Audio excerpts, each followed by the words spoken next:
Vous le savez, malheureusement, la grande famille de l'amour est dans le pré est en deuil. Dans la nuit du 24 au 25 juin 2022, le corps sans vie de Jean-Claude Joly a été retrouvé.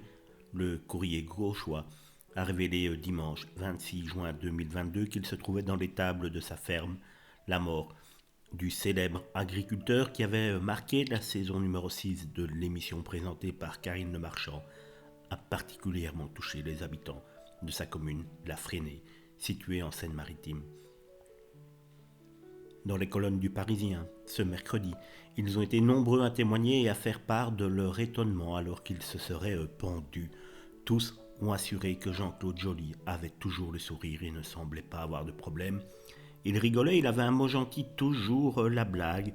À la fin, on n'y pensait même plus à cette histoire de télé-réalité, même si les agriculteurs sont plutôt des taiseux. Et il avait ce côté-là aussi. Il ne s'épanchait pas sur ses problèmes. Ainsi confié la gérante du bar du Val des Francs, où les habitants de la commune ont l'habitude de se retrouver. L'ancien postier de la Fresnay, aujourd'hui à la retraite, Éric Langlois a souvent côtoyé Jean-Claude Joly. Il s'est souvenu d'un bon gars, bien gentil, à la télé comme à la vie. Il a tout de même révélé un autre trait de caractère du père de famille, son honnêteté. Il n'hésitait pas aussi à le dire quand il n'était pas d'accord. Malgré tout, il a été très surpris d'apprendre de sa mort, mais ce suicide, je ne m'y attendais vraiment pas.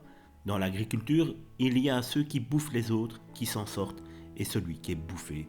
Peut-être que c'est ça, peut-être que c'est autre chose. On ne sait pas, a-t-il encore lancé. Il n'est pas le seul à avoir cette hypothèse. Un autre voisin qui croisait de temps en temps Jean-Claude Joly estime que le métier d'agriculteur est vraiment très compliqué. Les éleveurs doivent nourrir leurs bêtes matin, soir, pas comme les céréaliers, et on n'a pas la place pour une vie privée, dit-il.